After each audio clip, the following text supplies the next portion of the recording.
begitu udah tradisi leluhur kerajaan di sana, mungkin sampai sekarang begitu masih dipertahankan, masih ada.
Perjalanan tapak tilas Kerajaan Galuh masih akan dikuak oleh tim jejak leluhur di Ciung Wanara.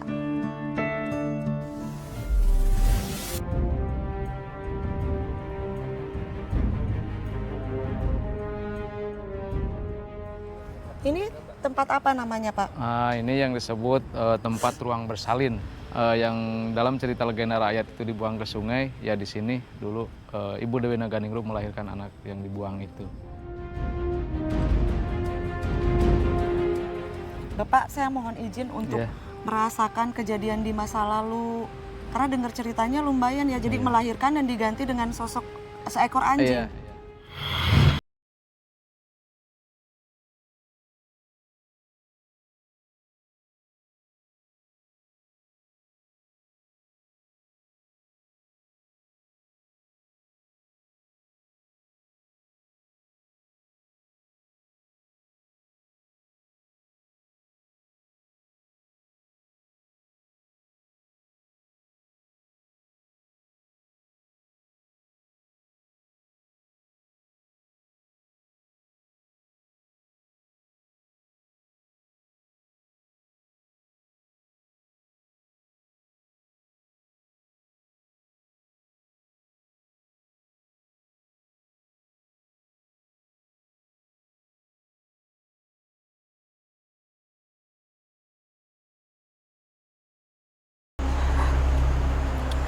Jadi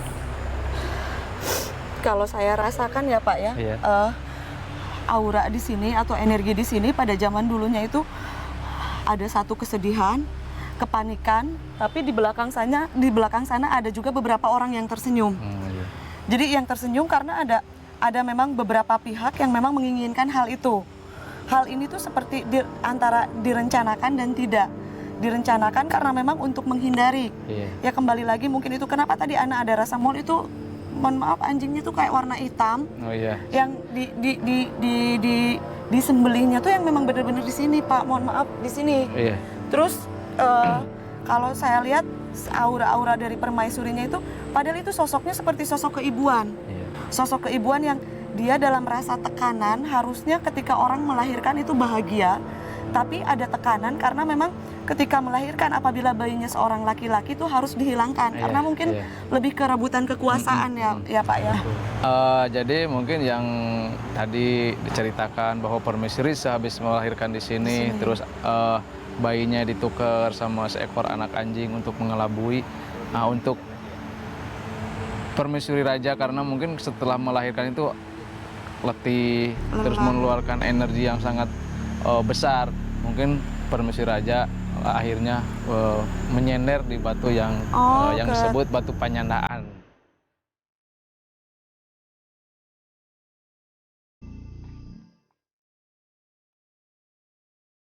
Kahuripan panyandaan masih ada beberapa ya Pak ya. Ya pemirsa, sekarang kita masih berada di Ciamis yang letaknya di apa Pak? Situs Bojonggaluh Karangkamulian. Dan kita masih pengen banyak tahu tentang Kerajaan Galuh. Sekarang kita mau kemana Pak? Kita mungkin ke lokasi yang ke-7 ya, Pamangkonan. Pamangkonan.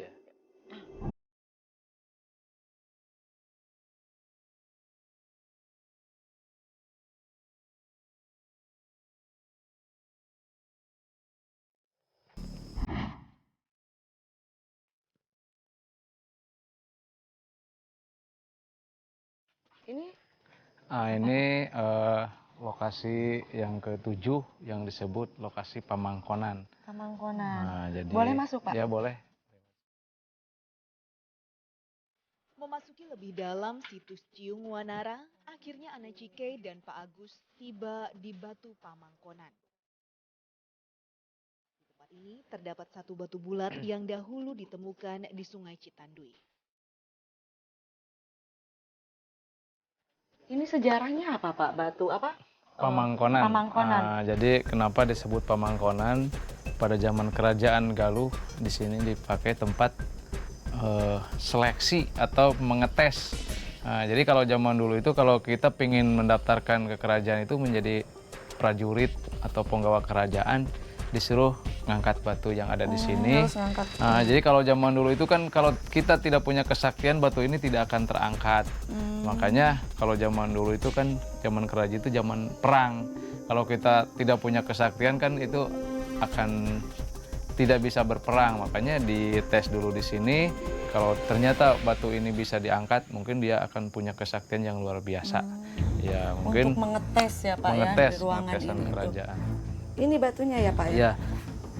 Nah, ini mungkin ini batu zaman kerajaan, mungkin bukan ini ya. Ini cuma duplikatnya aja. Simbol Kalau zaman dulu kan katanya berbentuk gada. Ini juga udah lama juga, masih ada hubungannya dengan kerajaan di sini.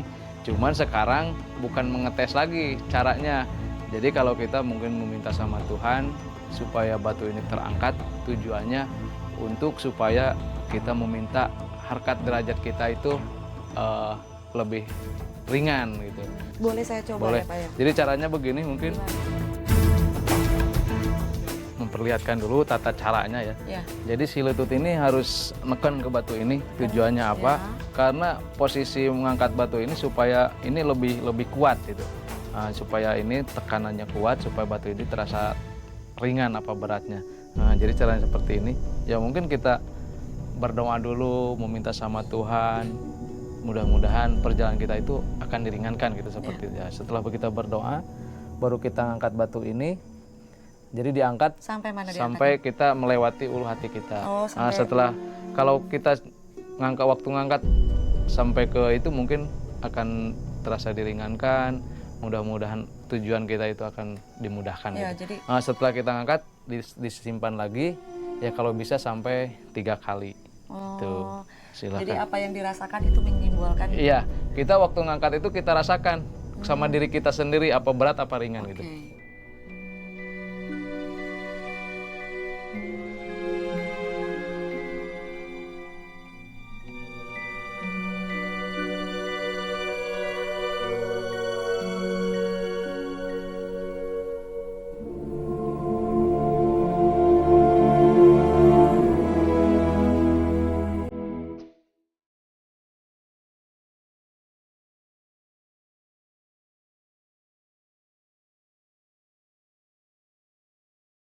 Setelah dicoba memang batunya memang berat ya, Pak, ya. Agak sedikit berat untuk tenaga saya seorang perempuan, tapi ya alhamdulillah begitu saya angkat ke atas tidak merasa berat karena mungkin sudah mengayun juga. Kalau awal-awal memang terasa agak berat. Dan apapun cerita dari masa lalu, dan kita pun bukan untuk menyembah atau mempercayai batu, tapi ini adalah cerita dari zaman leluhur kita. Yang penting kita tetap yakin dan percaya segala niat dan hajat kita hanya Tuhan yang Maha Esa yang mengijabah.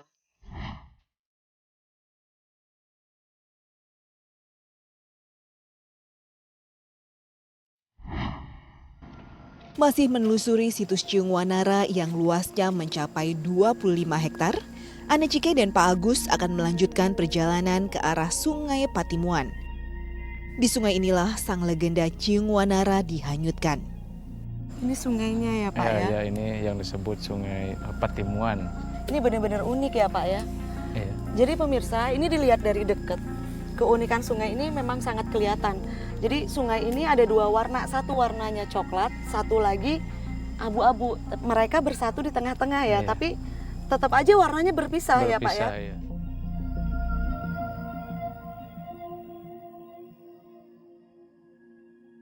Dan ini Pak, kalau saya lihat ke masa lalunya nih, ke abad-abad lalu, jadi ini tuh dulunya bukan sungai ya Pak ya.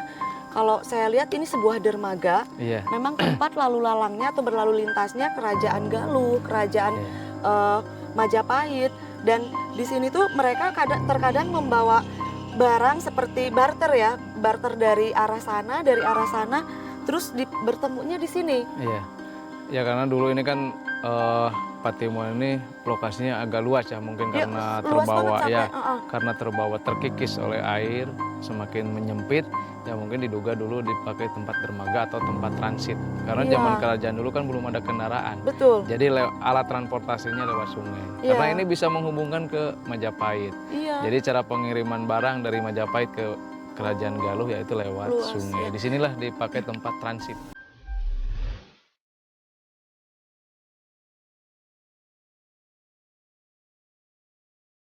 Selain melihat berbagai bukti peninggalan kerajaan Galuh, di situs Ciung Wanara juga terdapat sungai yang unik karena mempunyai dua warna yang berbeda. Konon sungai ini yang menjadi saksi bisu tempat dihanyutkannya Ciung Wanara saat masih bayi. Sebuah muara tempat bertemunya Sungai Citanduy dengan Sungai Cimuntur. Nah disitulah Ciung Wanara pada waktu bayi dihanyutkan sampai diketemukan oleh Aki Balangantrang, seorang penangkap ikan. Selain menjadi tempat pertemuan Sungai Citanduy dan Sungai Cimuntur, dulu pertemuan dua sungai yang disebut Patimuan ini menjadi jalur alternatif menuju ke Jawa Tengah. Oh tidak, itu memang sungai aja. Tetapi ketika Ciung Wanara dan Haryang Banga, saudara tirinya itu bertempur, nah maka si Haryang Banga itu melarikan diri, dikejar. Nah disitulah Haryang Banga lari melompati sungai itu dan terus ke Jawa Tengah. Dia menguasai kerajaan sebelah sana dan Ciung Wanara di sini. Gitu. Nah itu memang biasa sebenarnya kalau ada satu pertemuan sungai dengan sungai yang lain, biasanya di situ ada kebudayaan yang muncul, masyarakat yang muncul, dan di situ menurut saya memang bisa dikatakan pembatas kalau menurut tradisi masyarakat setempat. Dipercaya pula pertemuan dua aliran sungai ini pernah menjadi dermaga tempat bertemunya dua kerajaan di masa lampau, yaitu Kerajaan Galuh dan Kerajaan Majapahit. Bukan dermaga, tapi memang pada waktu itu kan sungai itu sangat besar ya. Bisa jadi raja-raja zaman dahulu ketika mau ke Majapahit itu memang melewati sungai di situ gitu. Tapi memang tidak pernah diceritakan dalam sejarah ada dermaga di situ ya.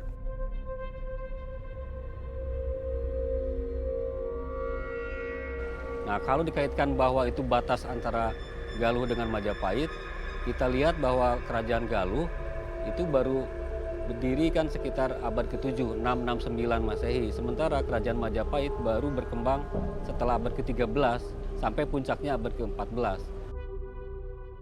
Diduga pernah menjadi sebuah dermaga pada zaman lampau, di sungai ini sering ditemukan cindramata dari kerajaan-kerajaan zaman dahulu.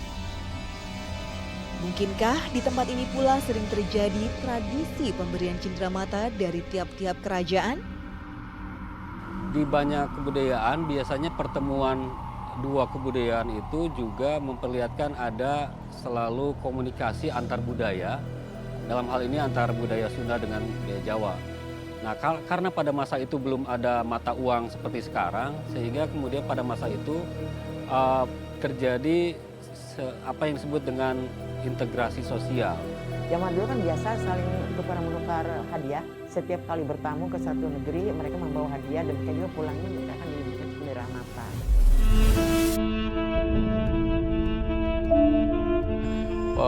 Di sini diketemukan banyak sekali keramik-keramik udah di zaman Cina, masuk Eropa, itu disimpan di museum yang ada di depan.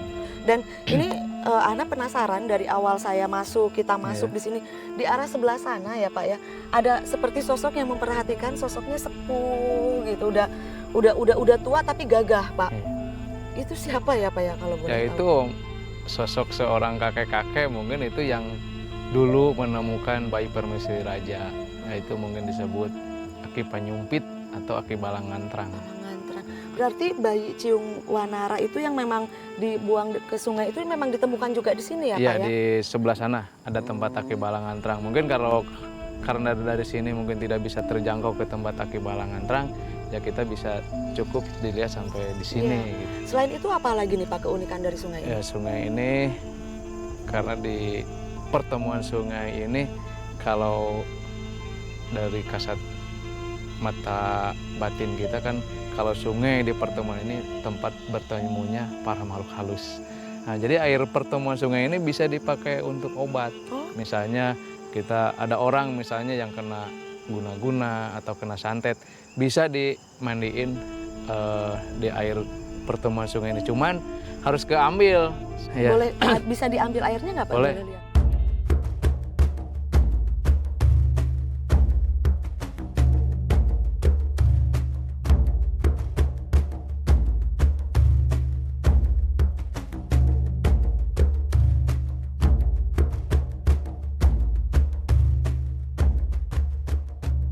Saya sangat percaya dengan karomah dari para keramat Pak. Kenapa air ini bisa dipakai untuk mengobati atau sebagai media pengobatan? Karena air ini mengandung banyak sekali karomah dari para keramat. Ya Bapak, saya sudah banyak mengetahui dari Bapak menelusuri tentang sejarah Kerajaan Galuh. Nah di Ciamis ini selain Kerajaan Galuh ada lagi nggak Pak? Ya mungkin yang ada hubungannya dengan Kerajaan Galuh yang ada di situs Bojonggaluh Karangkamulian, ada lagi sebuah dulu bekas kerajaan yang disebut Karanggantung. Karanggantung itu di daerah Somantri yang letaknya di daerah Panjalu. Mungkin Teteh bisa berkunjung ke sana karena di situ ada khas keunikan, yaitu yang disebut bebegik. Gitu ya. Nah, itu bebegik itu udah tradisi leluhur kerajaan di sana. Mungkin sampai sekarang bebegik itu masih dipertahankan, masih ada.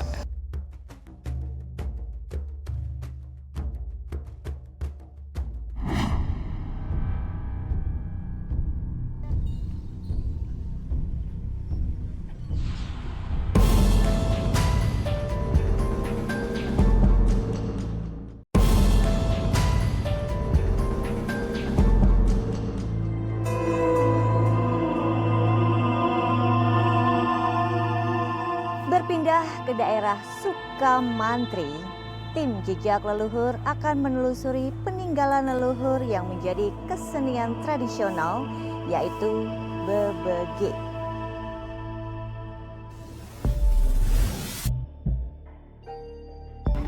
Berbeda dengan lokasi sebelumnya, kali ini Ana Cikai dan tim jejak leluhur menelusuri sebuah desa yang bernama Desa Sukamantri.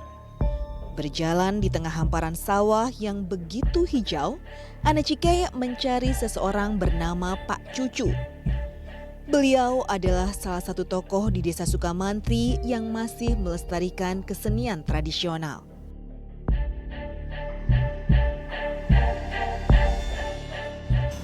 Sampurasun Pak, kenal Pak Cucu Pak? Iya, saya sendiri. Oh ya. kebetulan Bapak sendiri Iya, ya? saya sendiri ya. Iya Bapak, kemarin itu saya dari Karangkamulian. Iya, iya, iya. Jadi kemarin kata orang sana di kampung ini tuh ada kesenian peninggalan tradisional. Betul, betul. Betul ya, namanya bebegik. Namanya bebegik. Apa itu bebegik Pak? Bebegik itu adalah sebuah kesenian tradisional yang sifatnya turun-temurun, yang sampai saat ini alhamdulillah sudah menjadi kesenian tradisional yang sudah berbudaya, khususnya di Desa Sukamantri, Kecamatan Sukamantri, Kabupaten Ciamis. Dulunya bebegik itu adalah buatan Prabu Sempulur, baik kerajaan di wilayah Desa Sukamantri ini, gitu ya. Dan tujuan dari kesenian bebegik itu apa Pak? Tujuan kesenian bebegik itu adalah dulu-dulunya gitu ya, itu adalah penjelmaan dari para penggawanya kerajaan Prabu Sempulur yang ada di Karanggantungan itu. Jadi fungsinya untuk menakut-nakuti orang yang datang ke sana yang punya niat jahat gitu. Maksudnya gitu. Nah, bebegik itu berarti sudah ada dari zaman Prabu Sampulur. Iya, udah ada. Tujuannya atau yang saya tahu apa bebegik itu menari atau seperti apa ya Pak ya? Enggak juga dulunya. Cuman dulu dibuat dari membuat topeng dari kulit kayu langsung ditaruh di pohon-pohon yang besar. Maksudnya untuk menakut-nakuti orang yang mau jahil ke wilayah Karanggantungan tersebut. Berarti gitu. bukan untuk menari ya? Bukan dulunya gitu. Dan sejarah desa ini dulunya gimana Pak? Apa ada kerajaan kah? Ya, dulunya kalau saya menurut informasi dari sesepuh di sini, Karanggantungan itu adalah sebuah kerajaan. Makanya beliau dinamakannya Prabu Sampulur adalah kerajaan yang ada di Sukaman di sini. Gitu. Nama kerajaannya apa? Kerajaan Karanggantungan. Oh, Kerajaan Karanggantungan. Ya, Teteh udah tahu baik belum? Belum Pak. Nah kalau belum, kalau Teteh mau tahu silakan ke sini. Oh. Lihat, kebetulan ada yang lagi proses bikin topeng. Ya, rumah Bapak Iya. ya? Oh, silakan, boleh. silakan. Ya. Mari.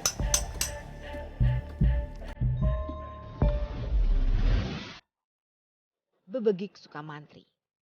Sebutan ini diberikan karena kesenian yang sekilas terlihat seram ini asli berasal dari desa Sukamantri di Ciamis. Kesenian bebegik Sukamantri hingga sekarang menjadi salah satu peninggalan penting dari kerajaan yang pernah berdiri di desa ini. Di Galuh itu banyak kerajaan-kerajaan ya. Wah, masing-masing kerajaan punya dinasti gitu. Kemudian ada Kabuyutan. Kabuyutan itu suatu daerah yang dianggap suci. Di situ ada raja yang pada awalnya bernama Batara Tresnajati yang kemudian punya anak, kemudian generasi keempat itu yang bernama dengan Prabu Sampulur. Nah, Prabu Sampulur itulah yang kemudian menciptakan satu tradisi kesenian yang disebut dengan bebegik. Jadi tradisi bebegik itu sebenarnya satu kesenian yang diciptakan sebagai ekspresi religi yang sakral untuk mengusir roh-roh jahat dan sebagainya.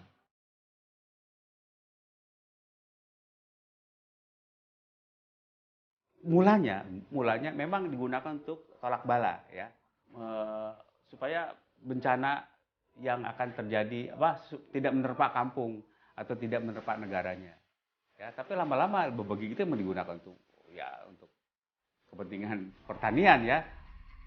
Ada pula versi kisah bebegik Sukamantri sebagai bentuk pengawal Raja Sempulur yang dijadikan cara untuk menakut-nakuti orang-orang yang datang ke sana dengan niat buruk. Iya betul sekali. Pada waktu Prabu Sampulur salah seorang raja di Tatar Galuh gitu ya. Beliau itu memang sangat gagah dan sering sekali mengalahkan musuh-musuhnya.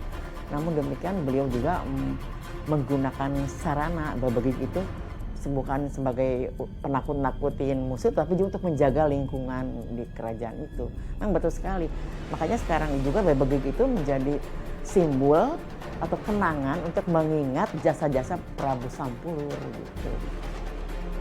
Bagi masyarakat Sunda, bebegik diartikan sebagai orang-orangan yang sering kita lihat berdiri di tengah sawah untuk mengusir burung atau hama. Namun, konon pada zaman dahulu, bebegik juga mempunyai fungsi untuk mengusir roh-roh jahat di desa tersebut. Konteks awal memang untuk mengusir roh jahat dan orang jahat. Jadi konteks roh dengan ini, jadi antara dunia gaib dengan dunia manusia itu di situ memang agak bercampur ya. Jadi kalau kita kaitkan dengan kata bebegik itu sendiri kan artinya bagung atau diam, tak bergerak, itu kaitannya dengan penciptaan yang memang hanya diam, topeng itu. Tapi juga kemudian bisa dikaitkan dengan pengertian bebegik yang kedua, bahwa bebegik itu satu benda yang diciptakan untuk mengusir apapun. Ada banyak versi ya. Yang pertama mengatakan bebegik itu asal katanya kan dari babagug. Nah, bagug itu artinya diam, tidak bergerak. Tapi bebegik sendiri itu mengandung arti orang-orang yang salah. Itu awalnya, tapi kemudian diberikan nama itu menjadi sebuah kesenian. yang namanya topeng bebegik. Ini ya? Iya. Itu juga ya Pak ya? Ya itu juga topeng bebegik. Ya itu. Nah kalau Serem ini ya Pak ya? jelas serem. Itu. Kenapa dibuat serem Pak? Itu satu keharusan. Berarti ini nggak topeng aja ya Pak ya? Enggak. Kan kalau reog juga ada rambutnya, Nah, ada seperti terus itu, kayak ya. daun apa Iya. ya, banyak. Banyak. Kalau bebegik gimana Pak? Ada. Oh, ada. Lagi rambut-rambutnya dari bunga-bunga bubuai. Nah kalau teteh mau tahu mungkin harus ke sebelah sana. Oh, Lihat, tapi nah. ada lagi yang mau saya tanyakan Pak. Di saat pembuatan topeng-topeng ini, apa Bapak dan yang lain pernah merasakan aura-aura lain nggak Pak? Ini kan topengnya juga dari bentuknya serem Pak. Iya, sebetulnya sih kalau topeng bebegik ini satu kemungkinan besar itu ada aura-aura tertentu. Itu tergantung inspirasi dari sang pembuat. Makanya topeng bebegik itu tidak bisa sama gitu ya. Makanya satu kali jadi udah seperti itu. Gitu. Salah satunya apa Pak yang pernah Bapak dan pembuat topeng ini rasakan? Nah pernah ada satu pengalaman orang beli topeng dari sini sampai dikembalikan lagi dikarenakan di rumahnya perasaannya dihantui dengan hal-hal yang bikin takut gitu. Sampai dikembalikan ada hal seperti itu. Oh, dan biasanya ada waktu khusus nggak Pak untuk pembuatan bebegik ini? Kalau waktu khusus nggak ada. Oh nggak ada, Ya, jadi kapan bebas saja ya. Ya. Ini Pak topeng-topengnya atau bebegik-bebegiknya dibuat emang karena mau ada pertunjukan? Dulunya memang gitu. Setelahnya menjadi seni budaya tradisional Desa Sukamantri ini gitu ya. Dulunya memang gitu. Cuman sekarang berhubung sudah menjadi kebudayaan, jadi itu di hari-hari biasa juga bisa. Oh gitu. bisa. Hari ini ada pertunjukan nggak Pak? Ada. insya Oh Allah. ada ya? Teteh mau tahu? Mau sekali Ya, Pak. nanti sore-sore aja ya. Selalu ada ritual khusus nggak sih Pak sebelum ada pertunjukan bebegik? Ritual sih ada. Oh ritual ada ya? Teh mau tahu bebegik yang aslinya gitu? Mau tahu banget Pak. Nah di situ sudah persiapan. Oh iya itu lagi Iya, persiapan ya Pak nanti ya? sebentar lagi kan ada acara di sana di atas. Nah kalau teteh mau tahu ya silakan ke sebelah sana. Ya udah kita ke sana aja Iya, ya yang Pak ya. lagi persiapan ya. Mangga Bapak Ya, duluan. Silakan. Mbak. Dengan rasa penasaran, Ana Cike dan Pak Cucu menuju tempat persiapan para pemain bebegik yang tak jauh dari rumah Pak Cucu. Terlihat beberapa pemuda-pemudi yang sedang bersiap-siap menyempurnakan topeng bebegik. Lagi persiapan. Oh berarti ini persiapannya ya Pak ya? Iya iya betul. Oh. Nah ini lagi pasang-pasang daun bergu. Oh. Ya. Terus ini adalah rambutnya. Nah ini rambutnya ya Pak ya? Ini daun apa Pak? Ini namanya bunga bubuai. Bubuai? Bunga bubuai ya. Oh, Bubuai. adanya di mana? Ini adanya di Diambilnya. gunung-gunung. Di gunung-gunung, Iya. diambil dari gunung-gunung Dari berarti? gunung, iya. Di setiap daerah ada nggak daun-daun gini Pak? Langka, cuma adanya di sini aja. Oh. Gitu ya. Berarti aja, ini ya. memang daun langka ya? Daun langka ya. Nah, ini maksudnya ijuknya rambutnya atau apa Pak? Ijuk itu sebagian dari bajunya juga. Oh, sebagian dari baju. Kalau ini daun apa Pak? Ini namanya daun wergu. Daun wergu. Sebagai hiasan dari rambutnya. Hiasan. Nanti sore kan ada pertunjukan nih Pak. Ada pertunjukan. Ada berapa pemain ya? Yang diambil sekarang ini hanya 10. Hanya 10 10. bebegik gitu ya. Oh, 10 bebegik. Sama 10 penari cewek gitu. Oh, ada penari ceweknya Ada juga, iya. Oh, tapi Ada juga. biasanya sampai berapa penari Pak? Sampai berapa pemain maksudnya? Kalau pemain bebegik itu sebetulnya banyak. Banyak. Cuman untuk saat ini cuman 10 yang diambil. Banyak sampai ada 50 gitu. Ada ya. Saya boleh ikut bantuin masangin Pak? Oh iya boleh. Boleh, mana Ya, aja? siap. Persiapan memakai kostum bebegik tidak semudah yang dibayangkan. Membutuhkan waktu yang begitu lama untuk melengkapi topeng bebegik yang begitu menyeramkan. Persiapan tersebut tidak hanya di topeng bebegik yang mempunyai berat 20 kg. Tetapi para pemain juga harus memakai buju ijuk yang akan menutupi badan para pemain. Selain para pemain bebegik, para penari pengiring bebegik pun juga melakukan persiapan. Para penari pengiring bebegik menggunakan atribut mahkota, juga rok yang terbuat dari kembang bubuai. Nah, ini kan mahkota nih Pak. Ini terbuat dari daun apa? Sama dari bunga bubuai juga sama. gitu ya. Ada lambang khusus nggak sih Pak? Atau si lokal khusus? Oh enggak ada. Nggak, Nggak cuman ada. hiasan saja aja berarti. ya, hiasan aja. Ini punya siapa nih tadi? Saya pakai ini ya? Gini ya, cantik loh ya. Iya. Nih, saya pakein. Bismillahirrahmanirrahim. Oh, kebalik iya. Satu lagi. Ini jadi berubah ya, Pak ya? Iya. Karena hiasan-hiasan mungkin ya. Pak, pakaian-pakaian seperti ini dan termasuk semua persiapannya, apa ini sudah dipakai dari zaman dulu kala, dari zaman leluhur kita, atau memang pakaian seperti ini baru-baru saja? Sebetulnya pakaian seperti ini baru-baru saja, cuman kreasi sekarang aja berhubung bebegik itu kan datangnya dari hutan. Jadi disesuaikan lah dengan keadaan hutan itu gitu. Tapi pada zaman dulu, pada zaman nenek moyang, yang Bapak tahu apa yang dipakainya, Pak? Sebetulnya dulu belum ada penari. Oh, belum ada penari. Ini cuman berhubung kemajuan zaman, banyak penari-penari, makanya saya sebagai kreasi baru, makanya pakaiannya sama dengan bunga-bunga juga gitu pakaiannya gitu. Iya. Ini mah sifatnya baru aja gitu. Oh, ini berarti kalau para penari ini baru ya? Baru aja ya. Wujud topeng bebegik Sukamantri rata-rata menyeramkan. Karena dibuat dengan tangan tanpa desain awal sebelum memahat, topeng bebegik berbeda-beda dan tidak ada yang persis serupa. Bentuk menyeramkan bisa ditemui di berbagai kesenian tradisional di Indonesia, misalnya pada reok Ponorogo maupun seni barong di Bali. Bentuknya yang seram seringkali membuat bebegik Sukamantri selalu muncul di depan agar penonton mundur.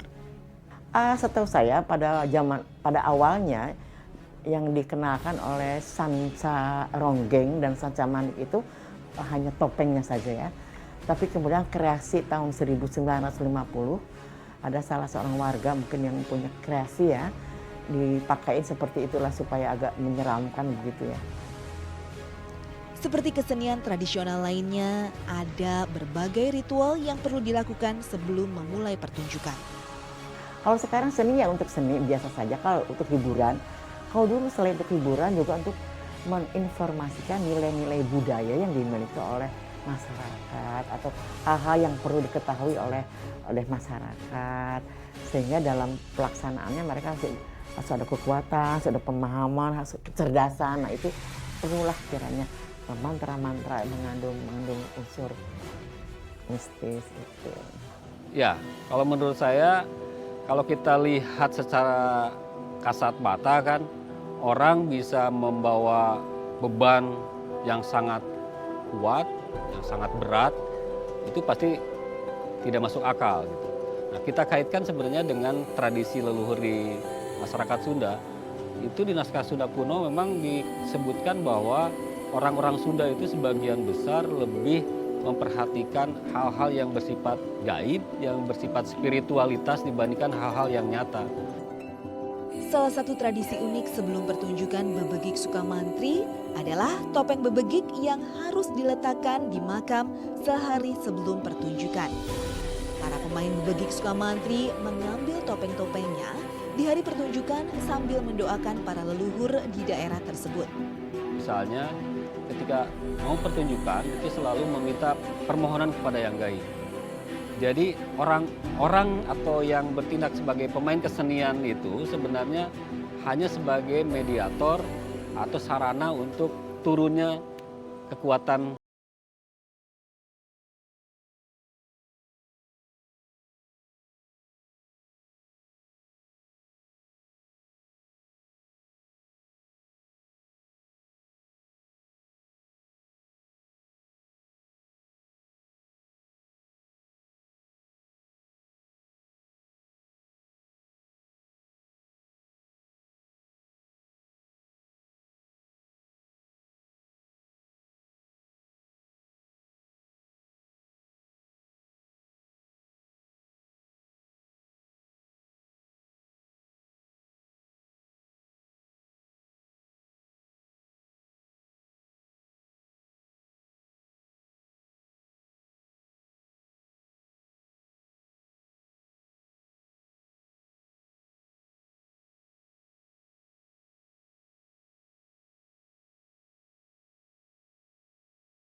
Saat topeng bebegik Sukamantri ditinggal di makam, ada ritual bagi pemain yang akan membawa topeng-topeng tersebut. Mereka harus berpuasa 3 hari dengan puasa lebih panjang di hari ketiga. Setelah berbuka, para pemain melakukan ritual mandi hingga berendam sampai kepala terendam di dalam air. Yang namanya untuk pentas ya tentu harus mandi. Tetapi ada mandi-mandi yang mandi bersih, mandi konvensional, ada mandi sakral. Gitu. Ada mandi propan, ada mandi sakral. Kalau mandi propan ya mandi biasa, pakai sabun.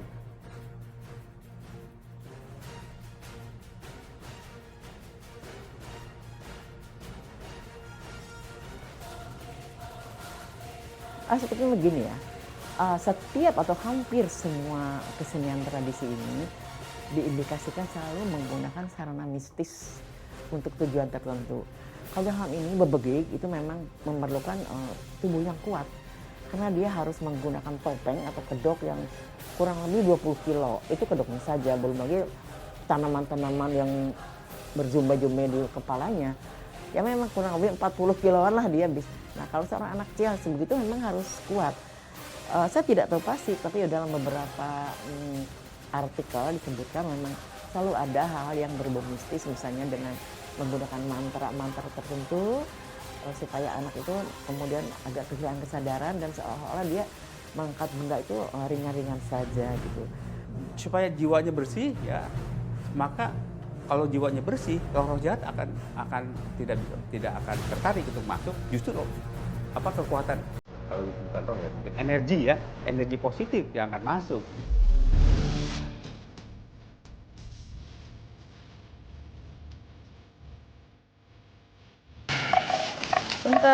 Punten ya, maaf ya. Bapak, setelah persiapan ini menyiapkan bebegik-bebegiknya, biasanya apa lagi nih Pak persiapannya? Nah kalau udah beres, pasang-pasang daun-daun ini, nanti tinggal pakai baju ijuknya. Kita pengen tahu baju ijuknya. Mau tahu Pak. Dan setelah pakai baju ijuk, berarti persiapannya udah selesai. Hampir. Tinggal berangkat ke lokasi acara tersebut.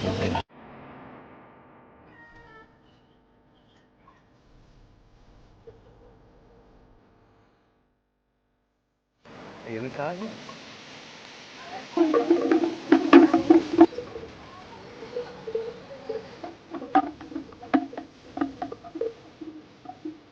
Ya pemirsa, persiapan sudah selesai, baju ijuk sudah selesai, topeng sudah dipakai, dan para penari pun sudah selesai melakukan persiapan. Dan sekarang saatnya kita ke lapangan untuk memulai pertunjukan. Yuk.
Bukan hanya bentuknya yang menyeramkan, namun ritual-ritual di balik kesenian bebegik masih menjadi misteri yang patut dipertanyakan.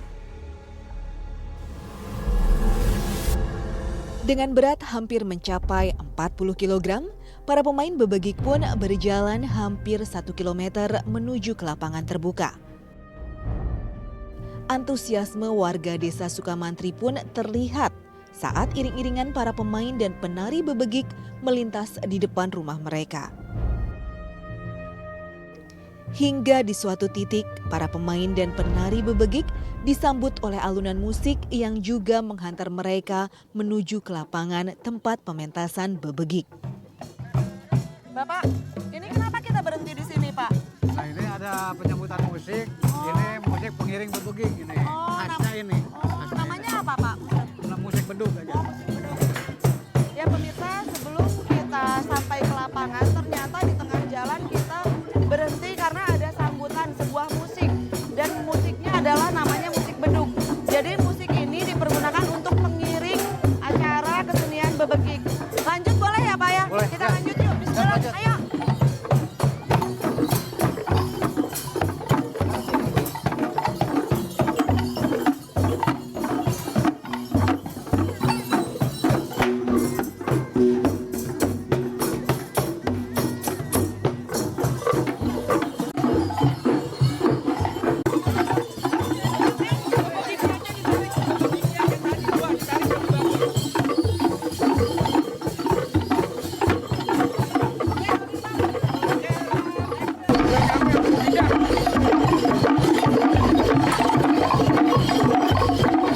Ini berarti sudah sampai ya Pak, ini lapangan tempat pertunjukan ya? Pemirsa, sekarang sebentar lagi kita saksikan dari kesenian dari bebegik yang berasal dari kampung Sukamantri. Silakan dimulai Pak. Iya, terima kasih. Ya siap. Musik, ya.